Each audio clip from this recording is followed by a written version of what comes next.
Hey my people, what is going on, y'all? Welcome to another episode of Meditate and Modulate with Day. Today it is Wednesday, January 31st. Like, can you believe we are 31 days into the new year already? Like, February is tomorrow. Like, time is literally waiting for no one. Like, we are just growing and moving along, right? Today we will be dealing with part 2 of anxiety. We will focus on anxiety and how it affects your relationships, romantically, platonic, right? Whether it be with friends, co-workers, in your own business, and your family dynamics. I can only talk about it because I lived it. I went through it with myself and then with other people. So, in having anxiety and being in a relationship, it will trigger, right? Trigger, that word trigger, right? It will make something rise up on the inside of you that brings back the feelings of trauma, right? That has happened before in the past. You're going to feel unsafe. You're going to deal with hurt and pain. And it's going to be feelings of mistrust, right? Once those triggers is activated, you go through an emotional loop of overthinking, right? You're overthinking the worst possible scenario.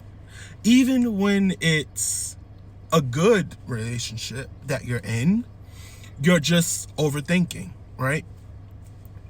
You're thinking everything that can go wrong will go wrong eventually until it goes wrong. Even when it's right, it's going to go wrong because your mind is a powerful tool. You have the power in your mind to create what the outcome's going to be.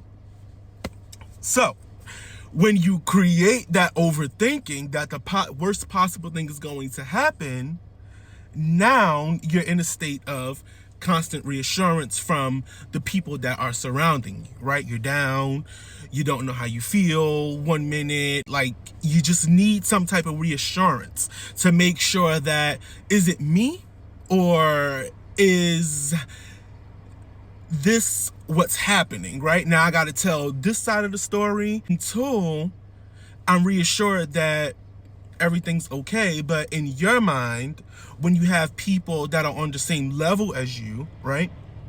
People who aren't strong enough to tell you the real from the fake, separate them, right? They can't separate those two. Now you have cheerleaders, is what I like to call them. You have cheerleaders who are going to tell you, like, well, they coddle you, right? They baby, rub your back, like, like, yeah, I think that maybe it could be this, it could be that. But then you have leaders who are going to tell you, like, no, that's not the case. Let me tell you what it really is. This is what it is, X, Y, and Z, and you need to do this, blah, blah, blah, whatever, right?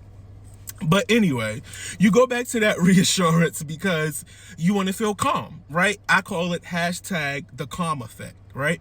You want to feel calm about whatever you're overthinking, which leads to people pleasing, right? So now you're doing things to make not just yourself feel better, but other people feel better, right? Rather it's buying gifts or extra loves of affection. You're doing all these things to make other people feel better so that you can feel better, which can then lead to a fear of abandonment and a rejection, because if they aren't accepting of what you're doing, now you're going to pull back and you're not going to feel like I should be doing this. You're not going to feel good about yourself, which also brings up those triggers again, right?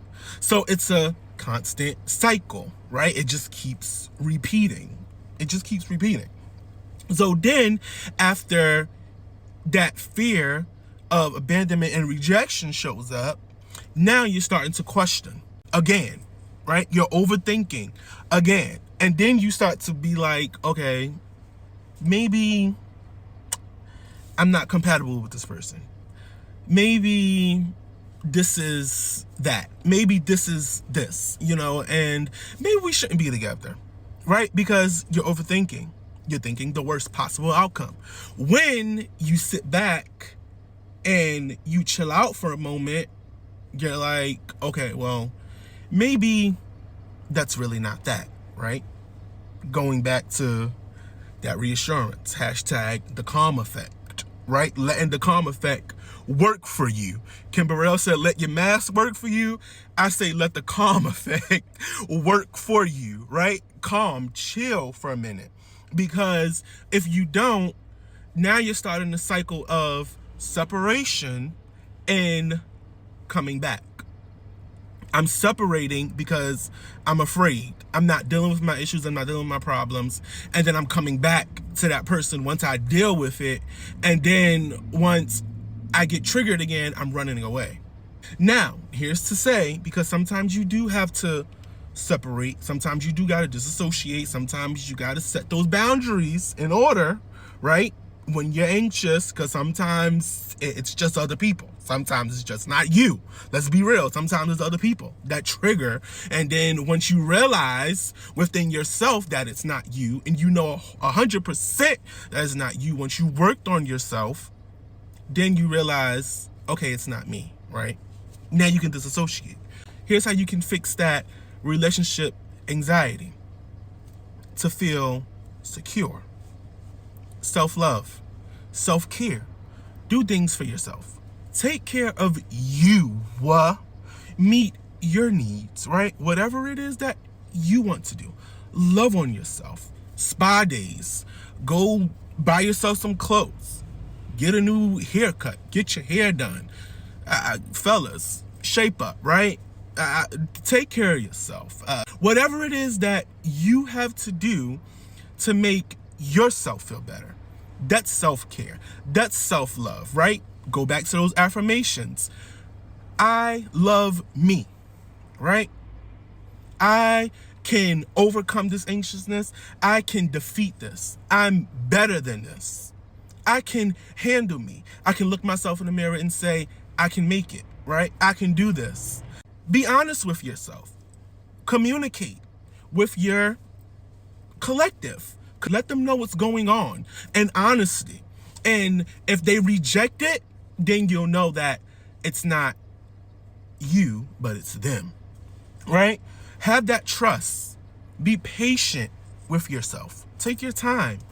There's no rush. Give yourself grace to know that in time, I will be okay. I will evolve, right?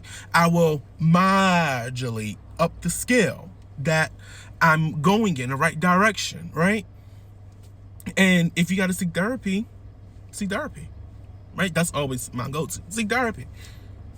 Because you want to be grounded. Couples therapy. Individual therapy.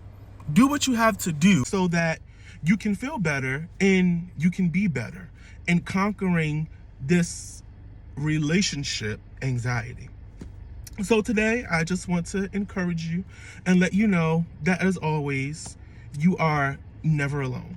I can talk about it because I've been through it time and time again, to where I am now in a healing stage and I am getting better. And I know what to expect and what not to expect with people. And I know how to either let them in or shut them out, right? Because you're not going to mess up my journey any longer that I'm on into getting better. So I'm sending so much love to y'all, right? Love on yourself. And as I'm here to love on you, and know that you can make it as long as you be honest with yourself and put in the work and know, once again, you are not alone. I love you, and I will see you next time.